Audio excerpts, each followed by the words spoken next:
Hi, my name is Ryan Payton, and I'm a designer at a company that I started called Camouflage in Seattle, Washington. So as somebody with experience with Kickstarter, we did crowdfunding for our game Republic, and I can say from personal experience now that the whole business of asking fans to fund your game development is not only is a very strange concept, but it's something that I think motivates creators to even do better than they normally would. And what I mean by that is that it's not just money that's coming from an investor or from a publisher, where you have something of a disconnect. It to me, especially with our game, and I think with Shenmue as well, it feels like you're borrowing money from your friends and family, and that you have this deep obligation and desire to do right by them. And so I'd like to think that when it comes to the Shenmue Kickstarter, that every dollar that's going into the project is there's some kind of love associated with that, and like that the love has to go into the game, that the more love will come out of the game, because again, it's not a cold transaction. We're all in this thing together, and I think that's like what the beauty of crowdfunding really is. Yeah, I mean, I fully expect the Shenmue 3 Kickstarter to have the biggest launch of any Kickstarter in history. I think it's going to be an amazing event. It's going to feel like a party. It's going to feel like a celebration. I think of what, as a representation of what passionate fans could do for something that they love so much as a series like Shenmue. And I couldn't be more excited about that. It feels like Christmas, Christmas come in July or June or whatever. And I just can't wait for that day to see, not only for fans, I think, to be finally recognized and finally see that, wow, there is a continuation. There is this chance that we can have this.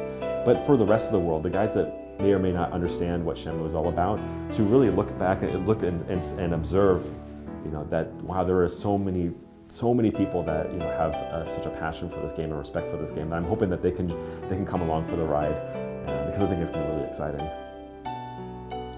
I think crowdfunding is definitely a hint in terms of the future, allowing fans to take control of the things that they love. And I think I can't think of a better representation of the fans, of video game fans finally getting what they've always been asking for, and that is a sequel to Shenmue. I mean, even like 3 years ago, 4 years ago, even this kind of discussion would have been, I think, laughed at. But now is the time. Now it's the right time to bring this franchise back to life, via the fans, via Kickstarter. Yeah, so I think Yu Suzuki is like one of those really special creators in the sense that they really push boundaries. You can see that with all of his games. It was all about what are we doing now, and like this is where we want to take games. And I think you can see that with Virtua Fighter and Virtua Racing and Space Harrier, all these different games that he worked on. And I think when it comes to specifically to Shenmue, to me, from my perspective, it was how far can we take storytelling.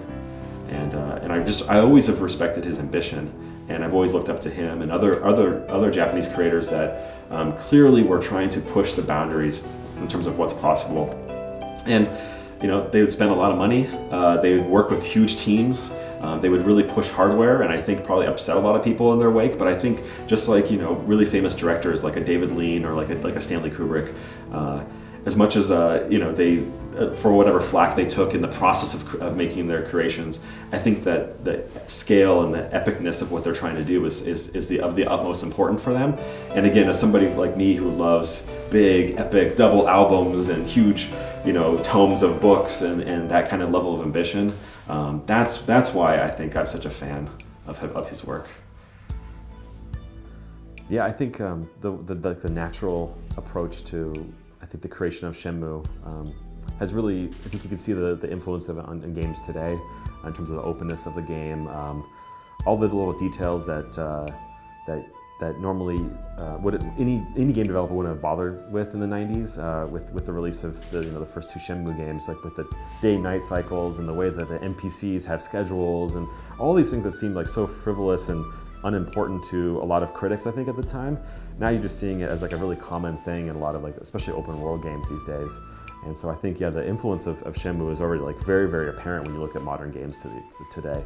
But then when it comes to that fourth disc of Shenmue 2, where you're walking around the forest with Shenhua, I like to think that might be like the next step for games as well. I mean, you're seeing that sometimes right now with like indie titles where they're not looking to, they don't feel like they need to have an explosion every 30 seconds, and you're starting to see that there's other gameplay experiences, other story experiences you can have that outside of just like the normal kind of moment-to-moment action.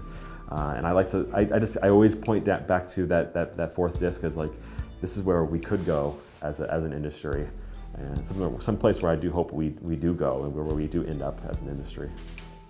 So to me, Shenmue in 2015, what that game represents is it's the holy grail, it's the white whale of crowdfunding, of Kickstarter. It's the game that I think everybody thinks is like the final destination when it comes to fans coming together and getting a sequel to a game that they've loved for many, many years. I can't think of a better game that's like suited for this big explosion of excitement when it comes to working with the community and bringing a game and resurrecting a series, from a very, very long hibernation. And so to me, I just get goosebumps thinking about, going back into that world and seeing where the story is going to continue, because a lot of people who aren't familiar with Shenmue don't really understand the absolute trauma, like the traumatic, painful existence of what we all have for so many years, like wanting to know where the story's headed.